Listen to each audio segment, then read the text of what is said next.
آسمان اور زمین اور جو کچھ بھی ان میں ہے، اور فی الحقیقت کوئی بھی ایسی چیز نہیں جو خدا تعالیٰ کی تسبیح نہ کر رہی ہو، لیکن تم لوگ ان تسبیحوں کو سمجھتے نہیں۔ یعنی زندہ چیزیں بھی اور بظاہر مردہ نظر آنے والی چیزیں بھی، جو کچھ بھی کائنات میں آسمانوں اور زمین میں ہے، وہ سب اللہ تعالیٰ کی تسبیح کرتا ہے، لیکن تم اسے سمجھ نہیں سکتے۔ انہو کان حلیما غفورا، یقیناً وہ یعنی اللہ تعالیٰ بہت ہی بردبار اور بہت ہی مغفرت کا سلوک فرمانے والا ہے۔ وَإِذَا قَرَأْتَ الْقُرْآنَ، اے محمد، مخاطب نام تو نہیں لیا گیا لیکن مخاطب حضرت اقدس محمد رسول اللہ صلی اللہ علیہ وسلم ہی کو فرمایا گیا ہے کہ اے محمد، تو جب قرآن کی تلاوت کرتا ہے، ہم تیرے درمیان اور ان لوگوں کے درمیان جو آخرت پر ایمان نہیں لاتے ایک ایسا پردہ وارد کر دیتے ہیں جو دکھائی نہیں دیتا۔ یعنی مخفی پردہ ہے، دیکھنے میں وہ پردہ نہیں، لیکن فی الحقیقت وہ پردہ ہے جو تیرے اور آخرت پر ایمان نہ لانے والوں کے درمیان حائل ہو جاتا ہے۔ وَجَعَلْنَا عَلَىٰ قُلُوبِهِمْ أَكِنَّةً أَن يَفْقَهُوهُ، اور ہم ان کے دلوں پر طرح طرح کے پردے ڈال دیتے ہیں، چنانچہ وہ ان پردوں کی وجہ سے سمجھ نہیں سکتے، یا اس غرض سے پردے ڈال دیتے ہیں کہ وہ کچھ سمجھ نہ سکیں، اور ان کے کانوں میں بوجھ ہے۔ یعنی اول تو آواز ہی دلوں تک نہیں پہنچتی، کیونکہ کان ہی اس آواز کو رد کر دیتے ہیں، اور جو آواز دلوں تک پہنچتی ہے، دل پردوں میں ملفوف ہیں، لپٹے ہوئے ہیں، اور ایک نہیں کئی قسم کے پردے ایسے ہیں جنہوں نے دلوں کو حق کی بات سمجھنے سے محروم کر رکھا ہے۔ اور جب بھی تو قرآن کریم میں لکھا ہوا اپنے رب کو اس کی توحید کے ساتھ ایک خدا کے طور پر پیش کرتا ہے یا اس کا ذکر کرتا ہے، یہ لوگ پیٹھ پھیر کر نفرت کے ساتھ منہ موڑ کے چلے جاتے ہیں۔ گزشتہ خطبے میں نے نماز میں لذت پیدا کرنے کا ایک طریق یہ بیان کیا تھا کہ سورہ فاتحہ کے مضمون کو خوب غور سے پڑھیں، اور حمد لفظ میں ساری لذتوں کی کنجی ہے۔ اگر خدا تعالیٰ کی حمد اس طرح کی جائے کہ انسان کا دماغ ان لفظوں کے ساتھ مل جائے، وابستہ ہو جائے جو سورہ فاتحہ میں ادا کیے جاتے ہیں، اور سوچ سوچ کر حمد کو مختلف پہلوؤں سے خدا تعالیٰ کی ذات پر اطلاق کرتا چلا جائے اور اس کی صفات کو حمد کی روشنی میں سمجھے، تو ایک نہ ختم ہونے والا سلسلہ مضامین کا ہے جو انسان پر روشن ہوتا چلا جاتا ہے۔ قرآن کریم سے پتہ چلتا ہے کہ حمد کرنے میں کائنات کی ہر چیز شامل ہے، صرف جانداروں ہی کا ذکر نہیں فرمایا گیا، بلکہ ہر وہ چیز جو آسمانوں میں یا زمین میں ظاہر یا مخفی طور پر موجود ہے، وہ سب خدا تعالیٰ کی حمد کر رہی ہوتی ہے۔ فرمایا لیکن تم اس کو سمجھتے نہیں ہو۔ اس ضمن میں چند اور پہلوؤں سے احباب جماعت پر حمد کو سمجھنے کا اور اس کو اپنانے کا طریق پیش کرنا چاہتا ہوں۔ پہلا تو یہ ہے کہ جیسا کہ قرآن کریم سے پتہ چلتا ہے، آفاق پر غور کرنے سے انسان کو خدا تعالیٰ کی ہستی سے شناسائی ہوتی ہے، اور دوسرا طریق یہ ہے کہ اپنے نفس پر غور کرنے سے انسان کو خدا تعالیٰ کی ہستی کی شناسائی ہوتی ہے۔ آفاق میں بھی خدا کے نشان ملتے ہیں اور اپنے وجود میں بھی خدا تعالیٰ کے نشان ملتے ہیں۔ آفاقی لحاظ سے خدا تعالیٰ کو یاد کرنے کا طریق قرآن کریم نے یہ بیان فرمایا ہے کہ اس کی زمین و آسمان کی اور جو کچھ ان چیزوں میں ان دونوں میں ہے ان کی تخلیق پر غور کریں.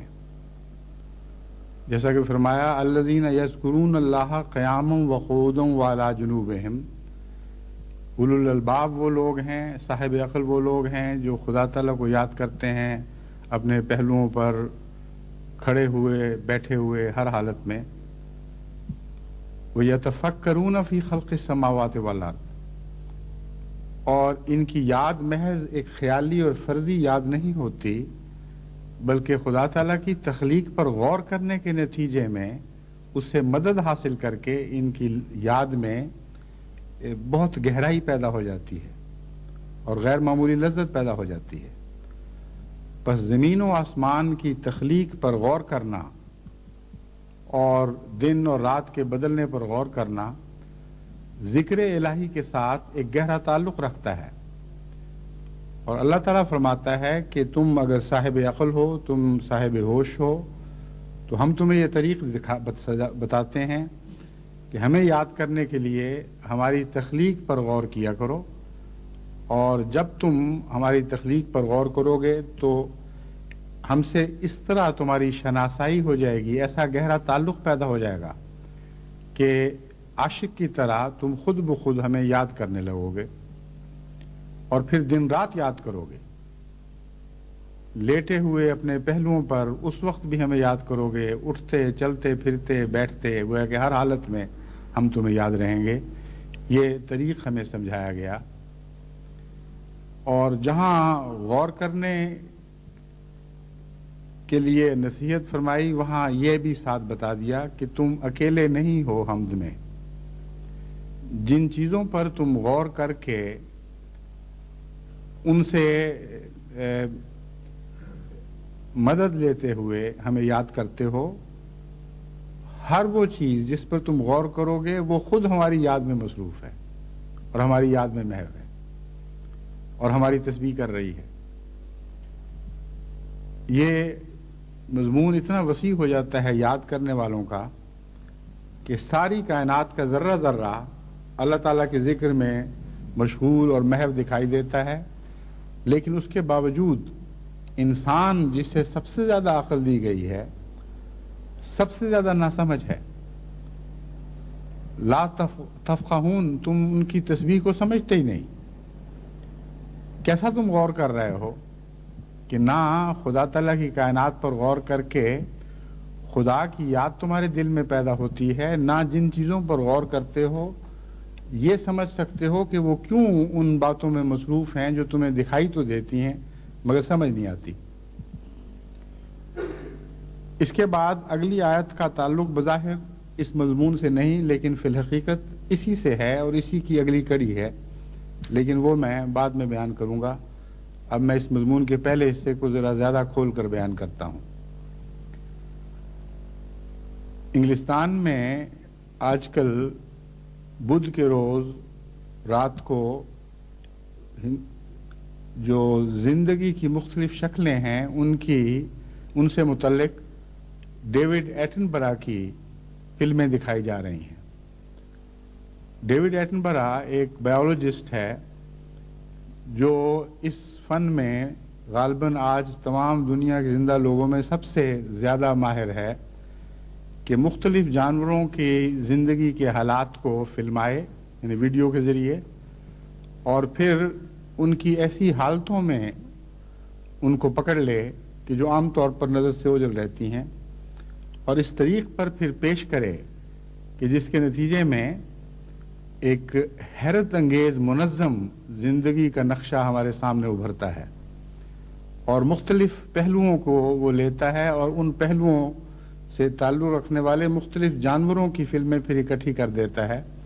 اور ایک وسیع نظر میں آپ کو کسی زندگی کے ایک پہلو پر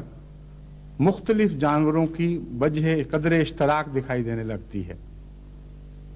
اس کی میں مثال آپ کو دوں گا تو پھر آپ کو بات سمجھ میں آ جائے گی. یہ وہ لوگ ہیں جنہوں نے خدا تعالیٰ کی تخلیق پر غور کیا ہے اور بہت سے گہرے رازوں سے پردے اٹھائے ہیں، مگر کم ان میں سے وہ خوش نصیب ہیں جو اس کے نتیجے میں ذکر الہی کی طرف متوجہ ہوتے ہیں۔ وہ ان چیزوں کو دیکھ تو رہے ہیں لیکن ان پر یہ آیت صادق آتی ہے کہ تم سمجھتے ہی نہیں ان کی تسبیح کو، کیونکہ تمہارا اپنا مزاج تسبیح کا نہیں ہے، نہ تم یہ سمجھتے ہو کہ یہ کیا حرکتیں کر رہے ہیں اور کیوں خدا کی تسبیح کرتے ہیں اور کیسے تسبیح کرتے ہیں، نہ تمہارا اپنا ذہن اس طرف منتقل ہوتا ہے کہ یہ تو حیرت انگیز خدا تعالیٰ کی تخلیق کے کرشمے ہیں۔ جس طرح ایک مصور کے شاہکار کو دیکھ کر ذہن وہیں نہیں اٹکا رہتا بلکہ مصور کی طرف منتقل ہوتا ہے اور اس کی تعریف کی طرف دل مائل ہوتا ہے۔ بین ہی یہی نتیجہ کائنات پر غور کرنے کا نکلنا چاہیے تھا، اور جب بھی خدا تعالیٰ کی نئی نئی صنعتیں اور حیرت انگیز تخلیق کے کارنامے ہمارے سامنے آتے، اسی حد تک اسی شناسائی کے معیار کے مطابق ہمیں اللہ تعالیٰ کے ذکر میں مصروف ہو جانا چاہیے تھا، مگر قرآن کریم فرماتا ہے کہ تم دیکھتے تو ہو لیکن تم سمجھتے نہیں ہو۔ کچھ یہ تو بڑا دلچسپ مضمون ہے، میں اگرچہ مجھے اتنا وقت نہیں ملتا کہ میں اس قسم کی فلمیں سب دیکھ سکوں، بعض دیکھ لیتا ہوں اور بعض کے متعلق ہمارے عبدالباقی ارشد صاحب کا بیٹا نبیل ہے، اس کو میں کہہ دیتا ہوں، وہ میرے لیے وہ تیار کر لیتا ہے، ریکارڈ کر کے مجھے پھر بعد میں بھجوا دیتا ہے، اور بہت سی میں نے ربوہ اس غرض سے بھی بھجوائیں کہ وہاں کی نئی نسلوں میں جو فلمی گانوں کے شوق اور بیہودہ فلمیں دیکھنے کے شوق پیدا ہو رہے ہیں، وہ یہ کچھ دیکھیں جن کا قرآن کریم میں ذکر آتا ہے، جن کے متعلق توجہ دلائی گئی ہے کہ ان چیزوں کو دیکھو، ان پر غور کرو، اور پھر تمہیں خدا تعالیٰ سے محبت پیدا کرنے کے لیے کوئی کوشش نہیں کرنی پڑے گی، از خود تمہارے دل میں خدا کی محبت موجیں مارنے لگے گی اور بے اختیار ذکر میں محو ہو جاؤ گے، اور تسبیح از خودرو چشموں کی طرح تمہارے دل سے پھوٹنے لگے گی۔ مگر چند بھجوائی ہوں گی، بہت سی ایسی ہیں، میرا خیال ہے کہ انشاءاللہ اور بھی اکٹھی کر کے تو وہاں بھی بھجوائی جائیں، اور باقی افریقہ وغیرہ کے ممالک میں بھی ایسی فلمیں بھجوائی جانی چاہیے، اور بچپن ہی سے بچوں کو دکھا کر ان کے مضامین سے ان کو شناسائی کروانی چاہیے۔ اب میں آپ کے سامنے مثالیں رکھتا ہوں کہ کس طرح یہ شخص خدا تعالیٰ کی طرف سے غیر معمولی طور پر ایک صلاحیتیں عطا کیا گیا ہے، اور نہایت ہی اعلیٰ طریق پر یہ ان مضامین کو ہم سے روشناس کراتا ہے، جبکہ کسی اور سائنسدان کو میں نے اس حکمت اور عقل اور گہرائی کے ساتھ ایسی فلمیں بناتے ہوئے نہیں دیکھا۔ ایک مضمون ہے آپس میں جانور ایک دوسرے سے کس طرح اپنے مطالب بیان کرتے ہیں، کس طرح ایک دوسرے سے رابطے پیدا کرتے ہیں۔ اس ضمن میں اس نے مختلف ذرائع کو خصوصیت سے اختیار کیا، اور پھر ایک ایک ذریعے سے تعلق رکھنے والے مختلف جانوروں کی مثالیں پیش کر کے یہ مضمون کھول کر سامنے رکھا۔ اس وقت صاف دکھائی دینے لگتا ہے کہ ایک حیرت انگیز خلاق عظیم ہے جس نے باقاعدہ ایک نظام کے تابع یہ حیرت انگیز کائنات پیدا فرمائی ہے، یہ اتفاقات کا حادثہ نہیں ہے۔ چنانچہ مثال کے طور پر روشنی کے ذریعے جانور ایک دوسرے سے رابطے پیدا کرتے ہیں۔ وہ دکھاتا ہے کہ کس طرح جگنو جو چمکتے ہیں، ہم لوگ یہ سمجھ رہے ہوتے ہیں، بچے بھی اس سے کھیلتے ہیں اور دلچسپی لیتے ہیں کہ اتفاقاً یہاں اس کے اندر کوئی روشنی کا مادہ پیدا ہو گیا ہے جو خود بخود جلتا بجھتا رہتا ہے، اور یہی اس کا مقصد ہے۔ لیکن قرآن کریم فرماتا ہے کہ جب وہ غور کرتے ہیں تو بے اختیار ان کے دل سے یہ بات نکلتی ہے، ربنا ما خلقت ھذا باطلا، اے خدا تو نے یہ چیزیں باطل اور بے مقصد پیدا نہیں فرمائی. تو یہی بات جو باطل نہیں پیدا فرمائی، یہاں تک تو یہ دنیا کے سائنسدان پہنچنے لگے ہیں. خدا کرے اس سے اگلا قدم بھی اٹھا لیں، وقنا عذاب النار تک بھی پہنچ جائیں اور ذکر الہی میں بھی مشغول ہو جائیں. ہو سکتا ہے کچھ ہوں بھی، لیکن اکثریت بدنصیبی سے ان سے محروم ہے. تو روشنیوں سے جو پیغام رسانی کی جاتی ہے اس کے متعلق اس نے جگنوؤں کو مختلف ملکوں میں مختلف موسموں میں جگنوؤں کا پیچھا کیا اور ان کی فلمیں بنائیں اور پھر ان کے پیغامات پر غور کر کے ان کو سمجھا. اس حد تک ان کو سمجھا کہ سائنسی لحاظ سے پھر وہ ثابت بھی کر سکتا ہے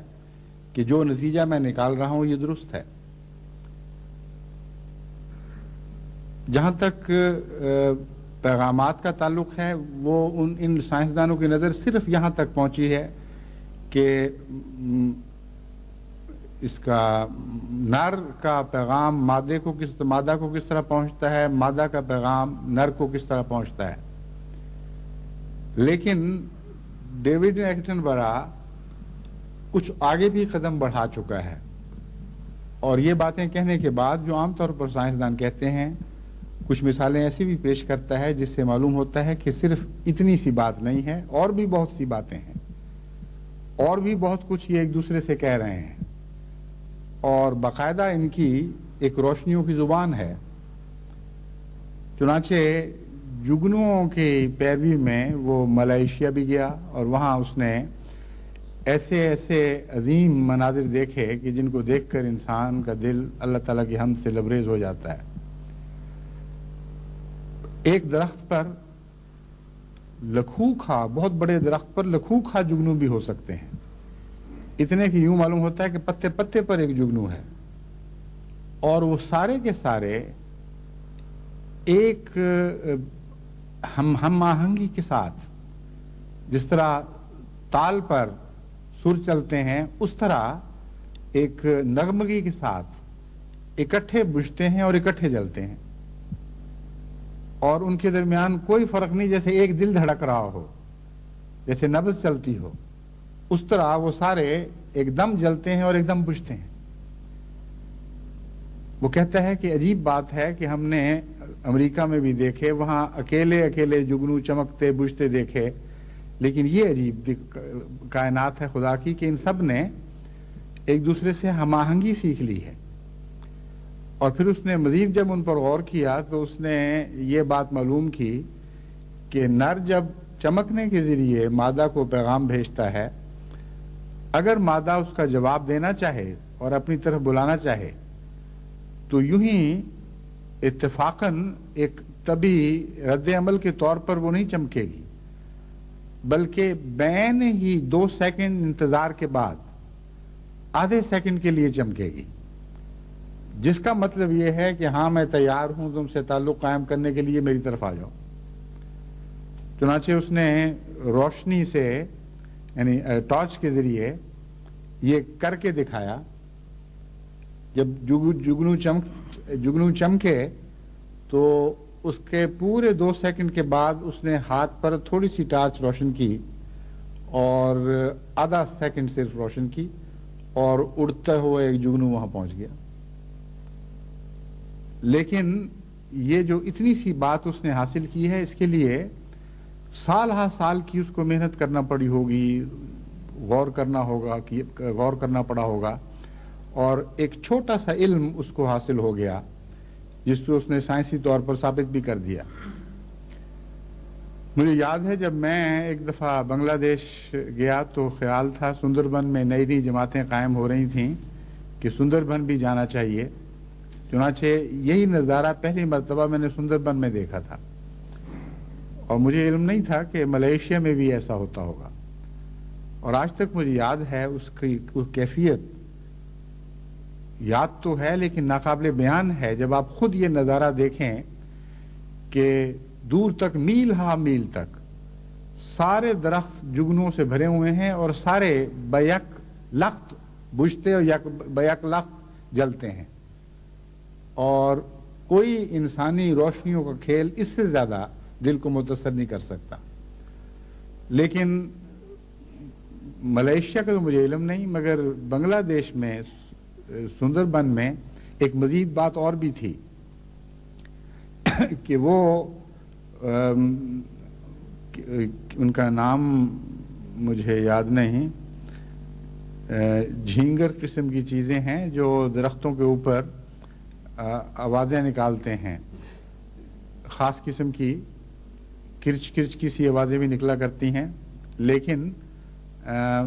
جو بنگلہ دیش میں آوازیں تھیں وہ گھنٹیوں سے مشابہ تھیں۔ اور بعد میں مجھے علم ہوا کہ ایک ایسا انسیکٹ حشرات الارض میں سے ایک قسم ایسی ہے جس کا نام ہی انہوں نے گھنٹی والا رکھا ہوا ہے، تو یوں لگتا تھا گھنٹی بجی ہے۔ ادھر روشنیاں یک دفعہ جلتی اور یک دفعہ بجھتی تھیں، اور ادھر یہ گھنٹیاں یک دفعہ چلتی اور یک دفعہ ختم ہو جاتی تھیں، اور ان کی ٹن ٹن ٹن ٹن کی آواز اس رات کے وقت حیرت انگیز ایک کیفیت، ایک حیرت انگیز اثر پیدا کرنے والا تجربہ تھا، جس پر میں غور کرتا رہا اور حیران تھا کہ کس طرح خدا تعالیٰ نے مختلف جگہوں میں کیا کیا حسن پھیلا رکھا ہے اور اپنے کیسے کیسے جلوے دکھاتا ہے، اور اس کو کوئی پرواہ نہیں کہ باہر سے دنیا آتی ہے، دیکھتی ہے، نہیں دیکھتی، ان لوگوں کو بھی کچھ سمجھ آتی ہے کہ نہیں آتی، مگر وہ سارے جگنو ایک دم کیوں جلتے تھے اور ایک دم کیوں بجھتے تھے؟ اگر مادہ کی تلاش تھی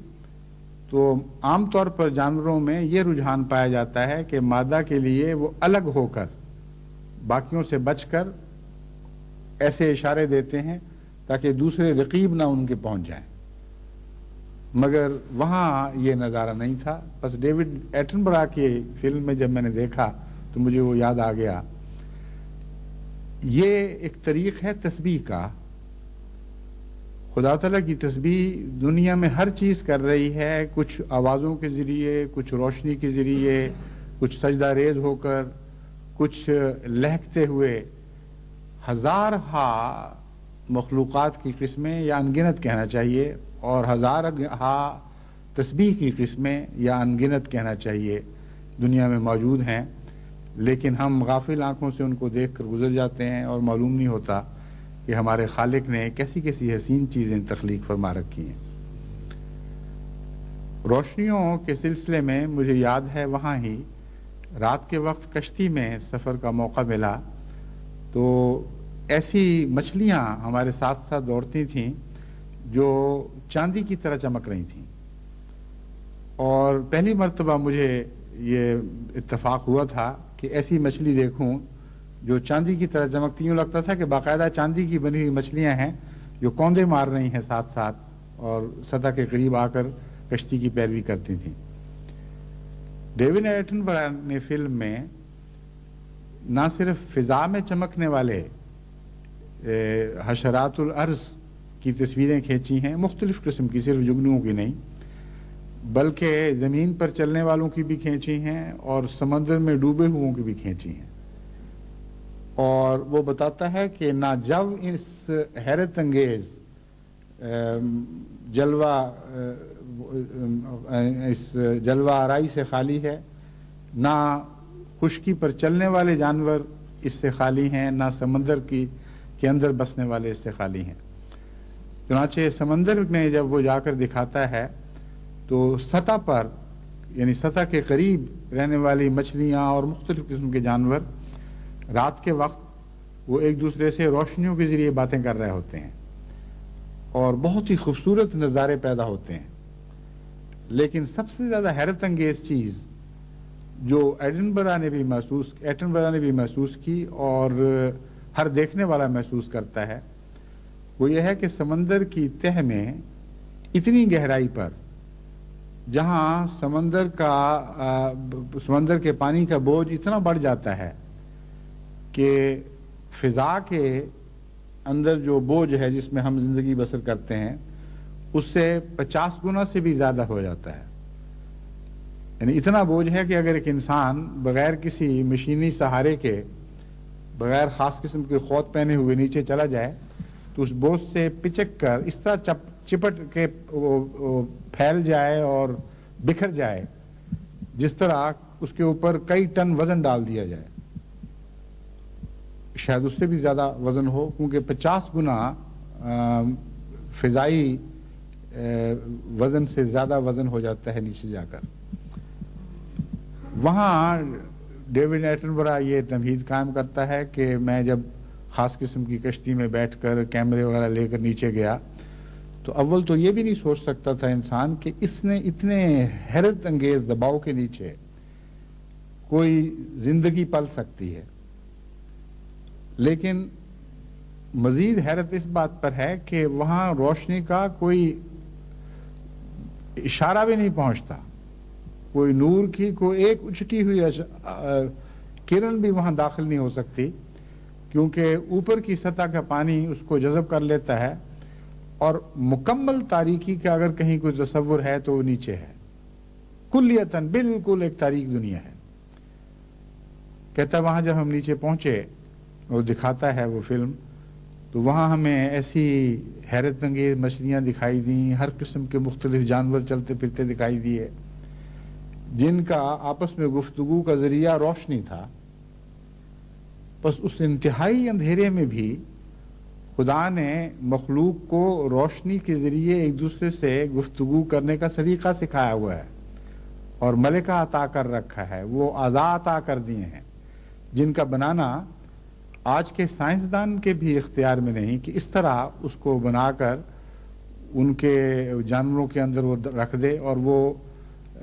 ایسے حیرت انگیز طریق پر کارفرما ہوں کہ اس کو سمجھنا بھی انسان کے لیے ایک امر محال ہے، یعنی اس مسئلے کو حل نہیں کر سکتا۔ وہ جو ٹارچیں نیچے خدا نے بنا رکھی ہیں مختلف قسم کی مچھلیوں کے لیے، وہ ہمارے جس طرح بلب تعلق رکھتے ہیں بٹنوں کے ساتھ، مرضی سے جلائے بجھائے جا سکتے ہیں، اسی طرح جانوروں کی مرضی پر وہ روشنیاں ہیں، از خود طبی طور پر نہیں جلتی، بلکہ جانوروں کی مرضی ہے جب چاہیں روشن کر لیں، جب چاہیں بجھا دیں، اور اتنے خوبصورت رنگ ہیں کہ بعض مچھلیاں جب وہ اکٹھا سارا رنگ اپنے سارے رنگ ظاہر کرتی ہیں تو کوئی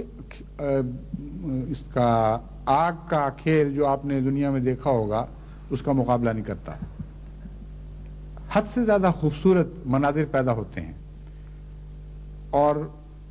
عجیب بات یہ ہے کہ اتنا مکمل اختیار دے دیا گیا ہے ان کو کہ اگر وہ چاہیں تو اپنے آدھے جسم کو روشن، ایک طرف کے آدھے جسم کو روشن کریں، اگر چاہیں تو دوسری طرف کے آدھے جسم کو روشن کریں۔ چنانچہ وہ دوستوں کا جوڑا جو یہ پسند نہیں کرتا کہ لوگوں کو پتہ چلے کہ ہم دوستی کر کے اکٹھے پھر رہے ہیں، ان کی تصویر اس نے اس طرح لی ہوئی ہے کہ ان کا وہ پہلو جو ایک دوسرے کی طرف ہے وہ خوبصورت اور چمک رہا ہے، اور دوسرا پہلو بالکل تاریک ہے، اور اگر ان کا رخ بدل دیں تو وہ دوسرا جو ایک دوسرے کے سامنے پہلو آئے گا وہ روشن ہو جائے گا، اور جو دوسری طرف چلا جائے گا وہ بجھ جائے گا۔ اور ان کے اندر چھوٹے چھوٹے قمقمے سے بھی لگے ہوئے ہیں مختلف شکلوں میں، جب چاہیں وہ ان کو روشن کر لیں۔ تو روشنیوں کے ذریعے گفت و شنید کا ایک نظام خدا تعالیٰ نے قائم کر رکھا ہے، اور وہ صرف مذکر اور مؤنث یا نر مادہ کے درمیان گفت و شنید کا ذریعہ نہیں، بلکہ وہ ایک دوسرے کو مختلف حالتوں میں مختلف کیفیات بتانے کے لیے روشنیوں کے ذریعے پیغام بھیجتے ہیں۔ لیکن ابھی پوری طرح ان کے حالات کو انسان سمجھ نہیں سکا۔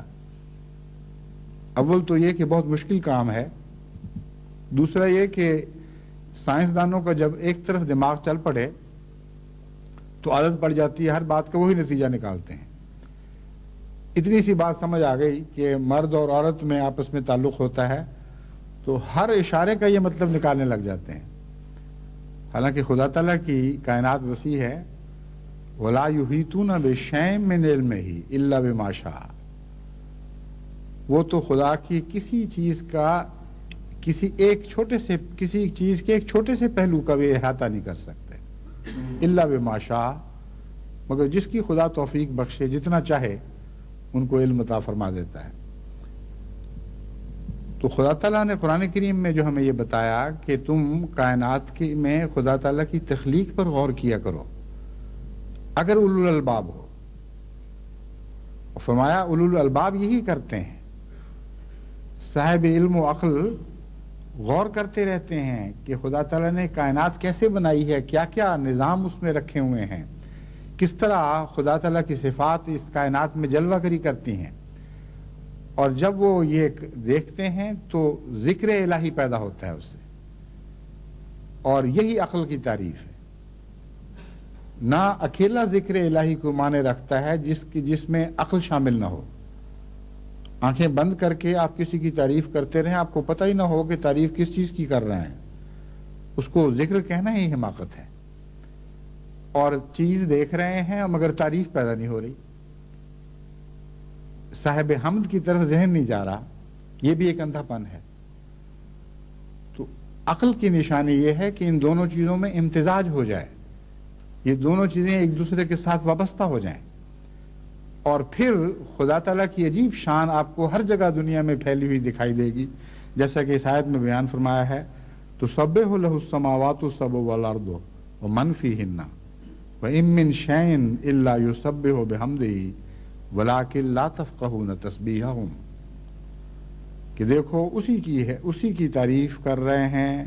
سارے آسمان، یعنی 7 آسمان اور زمین اور جو کچھ ان میں ہے، اور کوئی بھی ایسی چیز نہیں جو ہمیشہ خدا تعالیٰ کی حمد اور تسبیح میں مصروف نہ ہو، مگر تم سمجھتے نہیں ہو. پھر آوازوں کے ذریعے جو ایک دوسرے سے جانور باتیں کرتے ہیں، ان کے متعلق ہمیں اتنا تو علم ہے کہ ہم یعنی انسان ایک دوسرے سے اس طرح باتیں کرتے ہیں، لیکن جانوروں کے متعلق ہم یہی سمجھتے ہیں کہ صرف 1-2 ایسے اشارے ہیں خوف کے یا حرص کے، جو وہ اپنی چیخوں کے ذریعے یا بے ہنگم آوازوں کے ذریعے ایک دوسرے کو سمجھانے میں کامیاب ہو جاتے ہیں. مگر امر واقعہ یہ ہے کہ جب جانوروں کی زندگیوں پر غور تحقیق کی جائے اور ان کی آوازوں کو سمجھنے کی کوشش کی جائے تو بہت کچھ اور بھی معلوم ہونے لگتا ہے. آج کل کے زمانے میں سائنسدانوں نے اس علم کی طرف توجہ کی ہے اور معلوم کرنا شروع کیا ہے کہ پرندے جب آوازیں نکالتے ہیں تو کیا صرف خوف کی آواز ہی ہے یا اور بھی باتیں ہیں کچھ. چنانچہ ان کو پتہ چلا کہ صرف خوف کی یا امید کی باتیں نہیں، بلکہ اور بھی اشارے اپنی آوازوں میں وہ کرتے ہیں. لیکن چونکہ ہمارے سننے کی جو ویو لینگتھس ہیں، یعنی ارتعاش کے اندر کتنی مرتبہ اونچ نیچ پیدا ہوتا ہے آواز کی ارتعاش میں، اس کو ویو لینگتھ کہتے ہیں. یعنی ایک ارتعاش اور دوسرے ارتعاش کی پیک کے درمیان آپس میں کیا فاصلہ ہے. بہرحال یہ ایک ایسا لفظ ہے جس کی مجھے اردو نہیں آ رہی، تو میں ویو لینتھ کے طور پر آپ کے سامنے بیان کر رہا ہوں. آواز کیا ہمارا سننے کا خدا تعالیٰ نے ایک دائرہ مقرر فرما دیا ہے، اس دائرے سے کم ویو لینتھ کی آوازوں کو ہم نہیں سن سکتے، اس دائرے سے آگے بڑھی ہوئی ویو لینتھ کی آوازوں کو ہم نہیں سن سکتے. اور جانور اس سے بہت زیادہ سنتے ہیں اور بہت کم بھی سنتے ہیں. اس لیے اول تو وہ جو آوازیں ہمیں ان کی آتی ہیں ان سے زیادہ کچھ باتیں وہ کر رہے ہوتے ہیں جن کا ہمیں پتہ ہی نہیں. اور مختلف جانوروں کے لیے مختلف سمت میں خدا تعالیٰ نے انسان سے پر برتری عطا کی ہوئی ہے. بعض کم ویو لینتھ کی آوازیں سنتے ہیں، بعض زیادہ کی آوازیں سنتے ہیں، مگر جو کچھ آوازیں وہ نکالتے ہیں ان میں بہت کچھ مضامین بھی بیان ہو رہے ہوتے ہیں. چنانچہ قرآن کریم میں جب ہم نے بچپن میں پہلی مرتبہ یہ پڑھا کہ حضرت سلیمان کو پرندوں کی اور جانوروں کی زبان سکھائی گئی تھی، تو حیرت بھی ہوتی تھی اور ذہن زیادہ ان پریوں جنوں کی کہانیوں کی طرف منتقل ہو جایا کرتا تھا جن سے یہ معلوم ہوتا تھا کہ انسانوں کی طرح باقاعدہ باتیں کر کے ایک دوسرے کو اپنا مضمون سمجھاتے ہیں۔ لیکن بعد میں جب سائنس کی مدد سے ان باتوں پر غور کیا تو معلوم ہوا کہ حضرت سلیمان رضی علیہ الصلوۃ والسلام کو اللہ تعالیٰ نے بہت ہی غیر معمولی حکمت عطا کی تھی، اور وہ ان جانوروں کی آوازوں کو محض لغو نہیں سمجھا کرتے تھے، مہمل نہیں سمجھا کرتے تھے، بلکہ ان پر غور فرمایا کرتے تھے، اور غور فرمانے کے نتیجے میں ان پر بہت سے ایسے مضامین روشن ہو جاتے تھے جو عام آدمی پر روشن نہیں ہوتے۔ طیور کے اور بھی معنی ہیں جو تفاسیر میں ملتے ہیں، لیکن ظاہری طور پر اگر معنی کیے جائیں تو یہی معنی بنتے ہیں کہ حضرت سلیمان ایک بہت ہی غیر معمولی حکمت رکھنے والے نبی تھے، جن کو خدا تعالیٰ نے عام نبوت کی باتوں کے علاوہ بھی بہت سی حکمت کی باتیں بتائی تھیں، اور ان میں ایک ان کا یہ شوق بھی تھا کہ جانوروں کے اشاروں سے، ان کی حرکتوں سے، ان کی آوازوں سے معلوم کریں کہ وہ کیا کہنا چاہتے ہیں۔ اس مضمون پر بھی ڈیوڈ ایٹنبرا نے ایک بہت ہی دلچسپ فلم بنائی ہے، یہ ایک سے زائد بنائی ہوں گی، مجھے ایک دفعہ ایک دیکھنے کا موقع ملا، اور اس سے پتہ چلتا ہے کہ پرندوں کی جو آوازیں ہیں وہ صرف آپس میں ایک ہی جنس کے پرندے نہیں سمجھتے، بلکہ دوسری جنس کے پرندے بھی سمجھتے ہیں، اور جب یہ خاص وقتوں میں خاص پیغام دینا چاہتے ہیں تو سارا جنگل ان آوازوں سے گونج رہا ہوتا ہے۔ انسان سمجھتا ہے کہ اب اس نقار خانے میں طوطی کی آواز کون سمجھے گا اور کون سنے گا، لیکن اس نے بڑے گہرے غور سے یہ معلوم کیا کہ وہ جانور جو اپنی آواز دور تک دوسرے اپنے ہم جنسوں کو پہنچانا چاہتے ہیں، وہ اس آواز کے ہنگامے میں ان وقفوں کی تلاش کرتے ہیں جب دوسروں کی آوازیں اس وقت بند ہوئی ہوتی ہیں، چنانچہ عین اس وقت جبکہ دوسری بڑی آوازیں جو ان کی آواز کو ڈبوتی ہیں وہ رکتی ہیں تو ایک دم یہ پھر اپنی چیخ چلاتے ہیں۔ اور اس سلسلے میں اور بھی بہت سی اس نے باتیں دلچسپ دریافت کی، تو پتہ چلا کہ باقاعدہ ردم ہیں، باقاعدہ آپس میں جس طرح ریڈیو اسٹیشنز نے ویو لینگتھ الاٹ کی ہوئی ہوتی ہیں کہ اس ویو لینگتھ پر ہم پیغام بھیجیں گے، اس پر تم بھیجو تاکہ مل جل نہ جائیں، اسی طرح جانوروں کی آوازوں کی ویو لینگتھ، ان کی پچیں، ان کی بہت سی اور چیزیں ان کو ایک دوسرے سے مختلف بھی کر دیتی ہیں، اور آوازوں کے ایک شور میں جہاں بظاہر یوں معلوم ہوتا ہے کہ ہر آواز ایک دوسرے سے مل گئی ہے، وہاں ان کی آوازیں اپنی خاص ادا کے ساتھ، اپنی خاص خصوصیت کے ساتھ ان کے ہم جنسوں کو پہنچ رہی ہوتی ہیں۔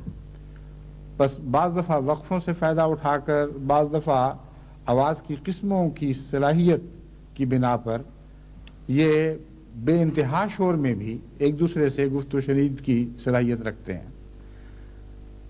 اور اس کے ساتھ پھر بعض پرندے بعض دوسری آوازوں کو ساتھ شامل بھی کر لیتے ہیں۔ چنانچہ ایک افریقہ نہیں، کسی اور ملک کا، غالباً ساؤتھ امریکہ کا ہے، ایک خاص قسم کا طوطا، وہ جب ایک درخت پر قبضہ جماتا ہے اور یہ اعلان کرنا چاہتا ہے کہ یہ درخت میرا ہو گیا ہے اور کوئی طوطا ادھر اب نہ آئے، تو نہ صرف یہ کہ وہ خاص قسم کی آوازیں نکالتا ہے بلکہ ایک لکڑی توڑ کر وہ ڈھول کی طرح درخت کو ساتھ بجاتا بھی ہے، اور اس میں ایک ردم ہے، اس میں ایک نغمگی پائی جاتی ہے، یوں ہی بے ہنگم طریق پر نہیں مارتا بلکہ اپنی آواز کے ساتھ ملا کر گویا ڈھول بھی بج رہا ہے اور اعلان بھی ساتھ ساتھ ہو رہا ہے کہ یہ درخت میں نے قبضہ کر لیا ہے، اب کوئی ادھر نہیں آئے گا۔ پھر سمندر کے اندر جو مختلف آوازیں پیدا ہو رہی ہیں وہ اگر باہر اسی قوت کے ساتھ سنائی دینے لگیں تو انسان کی زندگی حرام ہو جائے۔ ایک دفعہ سان فرانسسکو میں بعض لوگوں نے جو بہت بڑے بڑے امیر تھے انہوں نے فیصلہ کیا کہ ہم ہاؤس بوٹ میں رہا کریں، زیادہ مزہ آئے گا۔ یعنی جس طرح کشمیر میں رواج ہے، ڈل جھیل کے میں کشتیوں کے گھر بنے ہوئے ہوتے ہیں، اس کو ہاؤس بوٹ کہتے ہیں۔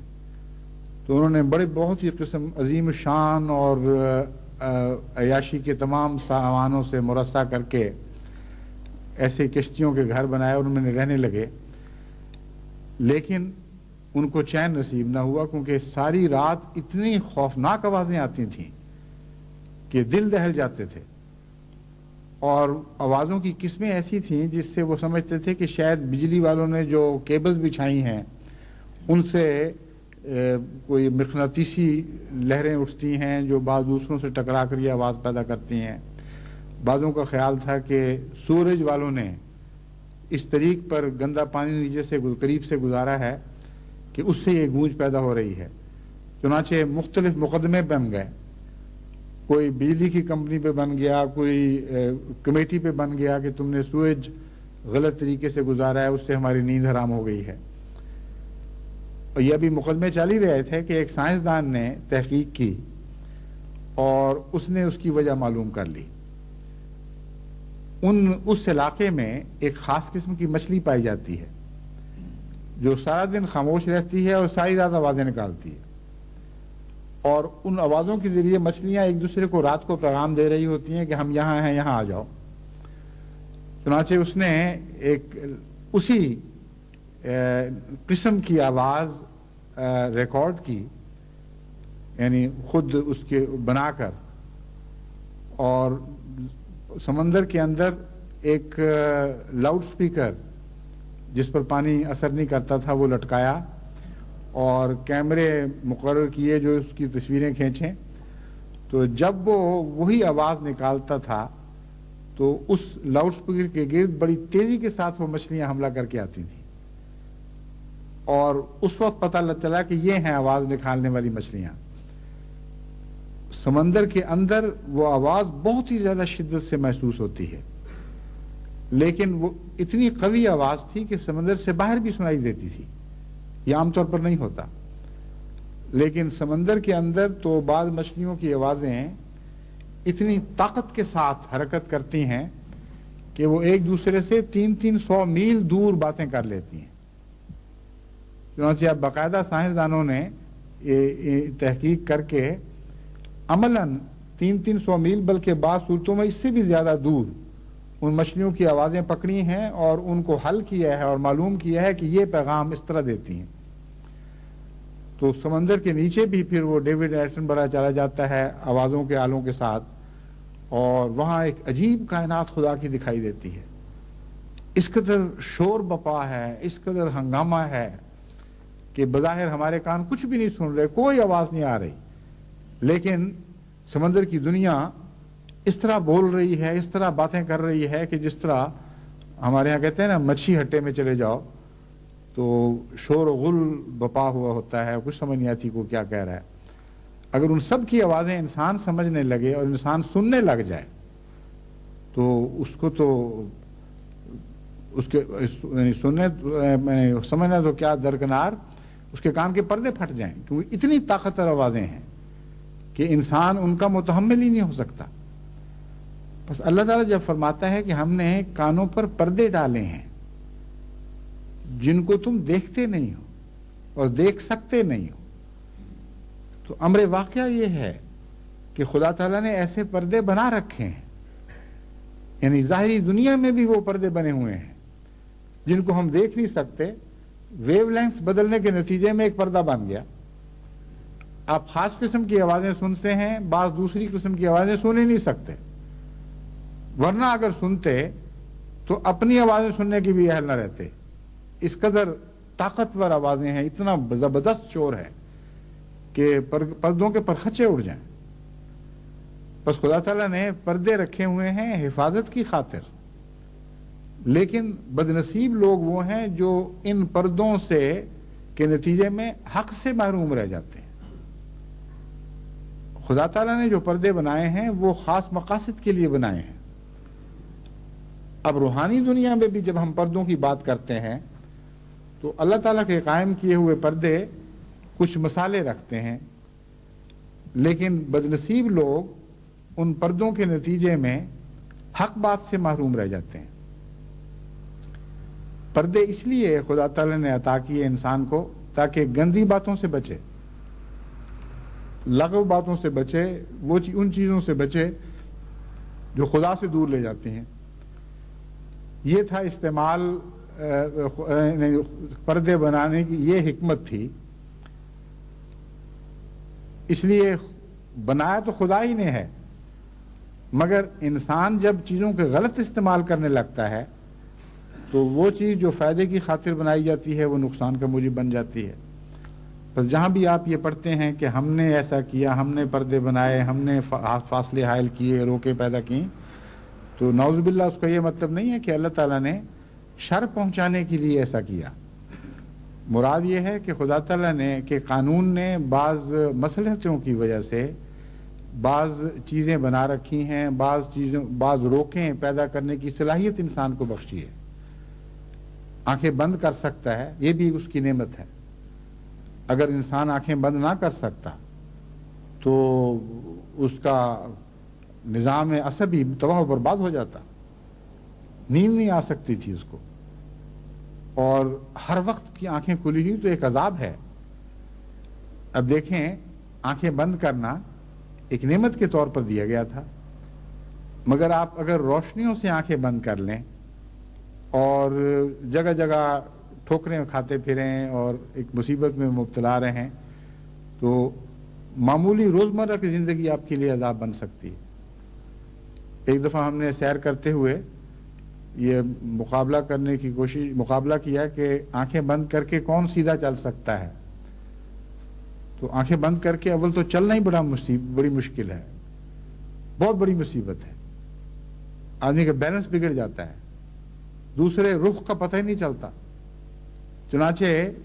جب میں اور میری بچیاں ساتھ تھیں، ہم نے کہا ہم آنکھیں بند کر کے سیدھا چلنے کی کوشش کرتے ہیں، جب میں نے کہا آواز دوں گا ہاں، اس وقت آنکھیں کھولنا، تو جب میں نے آواز دی تو کوئی کسی طرف نکلا ہوا تھا، کوئی کسی طرف نکلا ہوا تھا، اور کوئی اس سے پہلے ہی کسی جگہ ٹھوکر کھا کے تو سفر بند کر چکا تھا۔ تو اب آنکھیں بند کرنا ایک نعمت ہے، مگر غلط جگہ آنکھیں بند کرنا تو نعمت نہیں، وہ تو ایک مصیبت بن جاتی ہے، روزمرہ کی زندگی انسان نہیں گزار سکتا۔ تو اللہ تعالیٰ فرماتا ہے کہ ہم نے پردے بنا رکھے ہیں جو خاص مقاصد کے لیے بنائے گئے ہیں،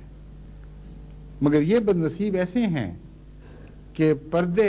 غلط جگہوں پہ استعمال کرتے ہیں، بعض پہلوؤں سے وہ تیز نظر رکھتے ہیں، بعض پہلوؤں سے کچھ بھی نہیں دیکھ سکتے۔ بدنصیبی سے ایسے پردے مسلمان علماء کی آنکھوں پر بھی ہیں، وہ بعض چیزیں وہ نہیں دیکھ سکتے، اور عجیب حالت ہے کہ جس قرآن کریم نے یہ عظیم راز ہمیں سمجھائے، ایسے عظیم راز جو دنیا کی اور کسی کتاب میں نہیں ملتے، وہ مسلمان خدا کی کائنات کی تخلیق پر غور کرنے سے آری رہے۔ ایک دور تھا چند سو سال کا، یعنی بغداد میں جب اسلامی مملکت کا مرکز تھا، جس میں سائنسدانوں نے بڑی ترقی کی ہے، اس میں کوئی شک نہیں، مگر وہ ماضی کی بات بن چکی ہے۔ اب ان چیزوں پر غور کے لیے مسلمانوں کی آنکھیں نہیں کھلتی اور غیر کھولتے ہیں، لیکن مسلمان ذکر کی طرف تو بہرحال مائل ہوتے ہیں، لیکن یہ لوگ ذکر کی طرف مائل نہیں ہوتے۔ کسی نے ایک پردہ گرا رکھا ہے آنکھ پر، کسی نے دوسرا پردہ گرا رکھا ہے، اور جہاں تک دلوں کی کیفیت کا تعلق ہے، خدا تعالیٰ فرماتا ہے دلوں پر تو ہم نے کئی قسم کے پردے بنا رکھے ہیں، ایک نہیں بہت سے پردے ہیں جو حائل ہو جاتے ہیں۔ یہ جو مضمون ہے اس سے متعلق میں پھر انشاءاللہ کسی وقت بیان کروں گا، اب وقت زیادہ ہو رہا ہے۔ میں اب دوسری آیت کی طرف آ کر آپ کو مختصراً اس کا پہلی آیت سے تعلق بنا کر دکھاتا ہوں. یہ تعلق تو ہے لیکن دکھانا چاہیے کہ کیا تعلق ہے. مان اس مضمون کو چھوڑ کر خدا تعالیٰ یہ فرماتا ہے، یعنی بظاہر چھوڑ کر، وَإِذَا قَرَأْتَ الْقُرْآنَ جَعَلْنَا بَيْنَكَ وَبَيْنَ الَّذِينَ لَا يُؤْمِنُونَ بِالْآخِرَةِ حِجَابًا مَسْتُورًا. اے محمد صلی اللہ علیہ وآلہ وسلم، اسی طرح ہم نے تیرے اور ان لوگوں کے درمیان بھی جو قیامت پر آخرت پر ایمان نہیں رکھتے نہ دکھائی دینے والے پردے بنا رکھے ہیں. جب تو قرآن پڑھتا ہے تو ان کے پلے کچھ نہیں پڑتا. قرآن ذکر ہے، مراد یہ ہے کہ جب تو ذکر الہی کرتا ہے اس قرآن کے ذریعے جو خدا نے تجھے عطا کیا ہے تو لذتوں کی دنیا میں کھویا جاتا ہے، کلیتاً خود فراموش ہو جاتا ہے. لیکن یہ لوگ جو سن رہے ہیں ان کو کچھ سمجھ نہیں آ رہی ہوتی. ہم نے ایسے پردے بنا رکھے ہیں گویا ان کی سننے کی ویو لینتھ ہی اور ہے. اور عملاً روحانی دنیا میں مختلف ویو لینتھس ہیں، مختلف قسموں کی آوازیں ہیں جو صاحب عرفان سمجھ سکتے ہیں اور جن کو عرفان نصیب نہ ہو وہ نہیں سمجھ سکتے. تو دیکھیے قرآن کریم نے ان دو چیزوں دو انتہاؤں کو کس طرح چھوٹی سی آیات میں بیان فرما دیا. ایک طرف انسان کی یہ بدنصیبی اس کو دکھائی کہ ہر چیز تسبیح کر رہی ہے، تم سے نیچے جتنی مخلوقات ہیں وہ سب تسبیح اور حمد میں مصروف ہیں، مگر تمہیں دیکھنے کے باوجود ان کی تسبیح سنائی نہیں دیتی اور سمجھ نہیں آتی کہ وہ کیا کہہ رہے ہیں اور کس طرح کر رہے ہیں. اور خود تم اپنی ذات میں بھی تسبیح اور حمد سے ایسے غافل ہو گئے ہو کہ جب خدا تعالیٰ کی حمد بیان کرنے والا ایسا آیا جو سب دنیا میں حمد بیان کرنے والوں سے آگے بڑھ گیا، جب خدا تعالیٰ کی تسبیح کرنے والا ایسا وجود ظاہر ہوا کہ اس جیسا کبھی نہ پہلے پیدا ہوا تھا نہ آئندہ پیدا ہو سکتا ہے، یعنی محمد مصطفیٰ صلی اللہ علیہ وآلہ وسلم، جس کے متعلق فرمایا کہ ذکر الرسولہ وہ مجسم ذکر الہی ہے. تم اس کی باتوں سے کھلا کھلا ذکر الہی سنتے ہو اور تب بھی تمہارے اور اس کے درمیان پردے پڑے ہوئے ہیں. بس کائنات میں سب سے زیادہ اندھا جانور انسان بن جاتا ہے اس صورت میں. نہ خود تسبیح اور حمد کا سلیقہ، نہ دوسروں کو دیکھ کر وہ کچھ سیکھتا ہے اور ان کی سمجھ بھی نہیں آتی. ساری کائنات بھری ہوئی ہے خدا کی حمد اور تسبیح کرنے والوں سے، ان کی آوازیں سنائی دے رہی ہیں، ان کی روشنیاں جل رہی ہیں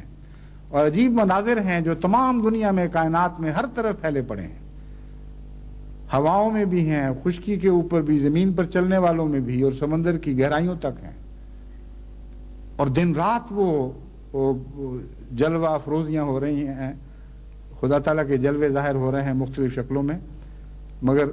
دیکھنے والے کو بھی دکھائی نہیں دے رہا، سننے والے کو بھی سنائی نہیں دے رہا. اور پھر ایسے اندھے اور غافل ہو جاتے ہیں